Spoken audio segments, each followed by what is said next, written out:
I had another photo that was in perspective, which is a little harder. So I'll go through that now with you. Ooh, challenging. Okay. Open with Adobe Photoshop. Let's take a look at the resolution. Image size. It's bigger, so that's why it looks better. I'll just make it 150 as well, though. Okay.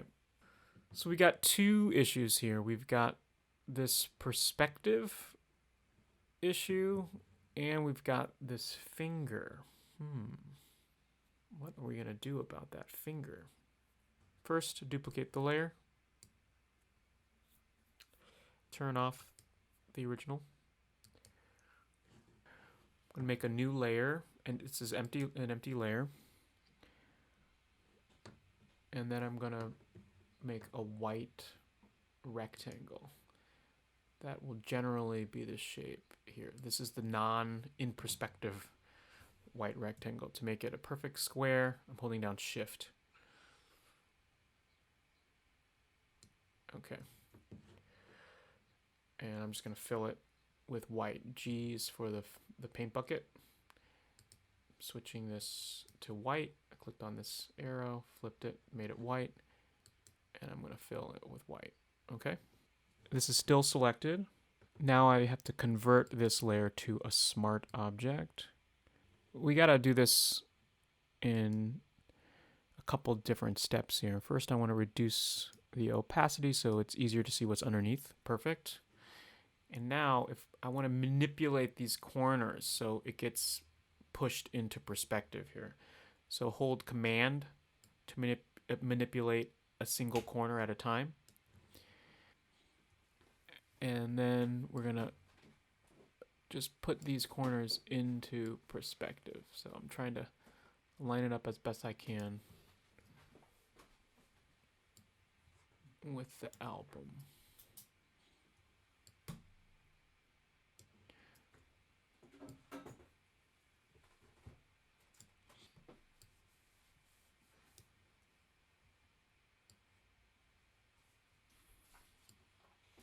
And now we can double click the smart object icon in the corner and it'll take us to the actual smart object file, which is a separate file. Click on the smart object file. And this is where you actually place your album design. So there are two separate files. You've got your original file and then the smart object file. Okay, so now you're in your smart object file. Let's place our second album design.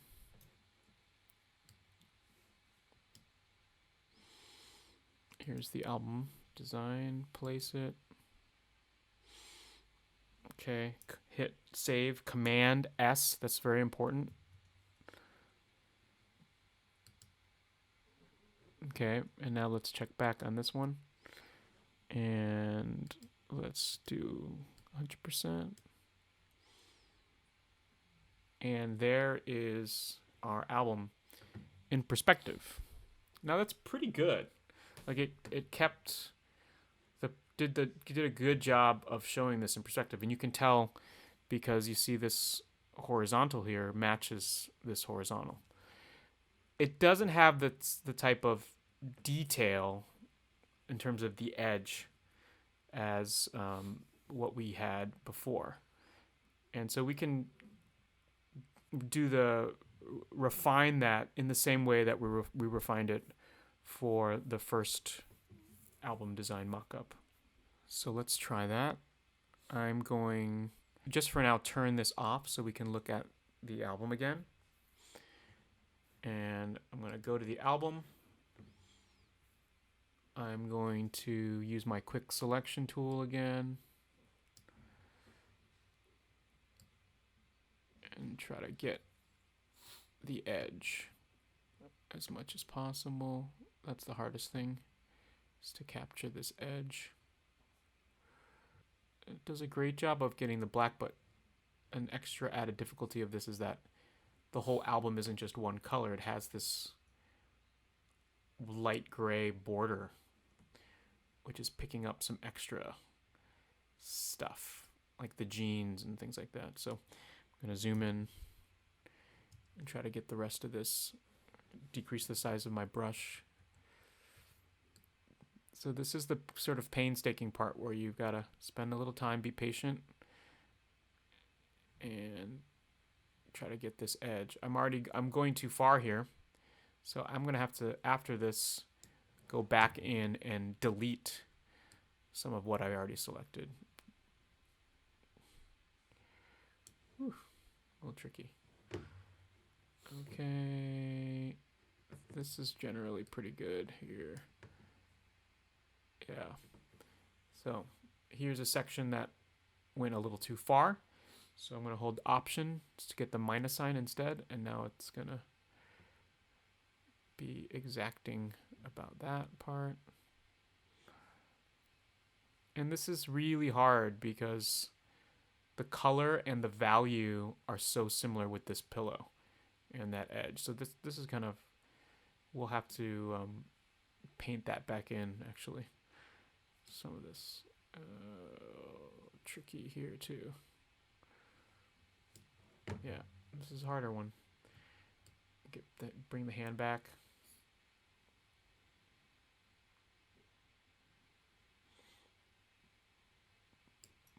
But this is iterative, so every little step will help, and then we'll keep refining it.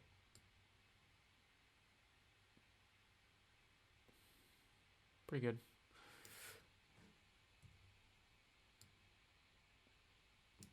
So again, if you click Option and minus, that will delete the things that you've selected. Okay, that's pretty good for now. Now we can, I've made a selection, but I actually don't want to do the masking on this layer. I'm going to go back to this layer and then apply the mask there. So here's the actual album layer. I'm going to click Mask. And there it is. So it's still a little rough. So now we can make sure you're selecting the mask. And you can go in and paint in or paint out any details. So this is the brush tool. Find a normal brush. Something like that. Yeah. Black means you're deleting the mask. White means you're adding to the mask. So for instance, here I'm going to switch to white. Brackets to reduce the size of your brush. Remember, your mask is what's selected, not your graphic. So click on the mask.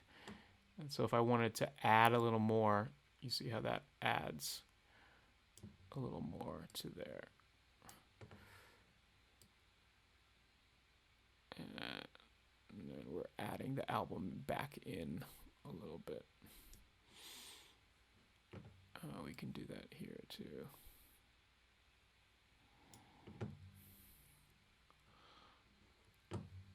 Generally, everywhere else is pretty good. This edge is not great, so I'm going to add the album back in a little bit here.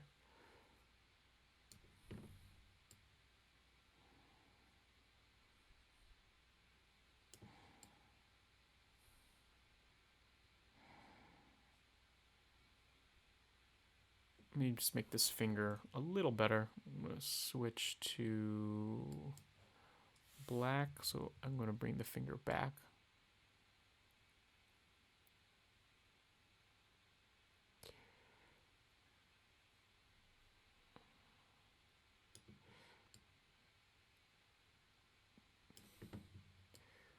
This is the kind of the work that photo editors for magazines do a lot of.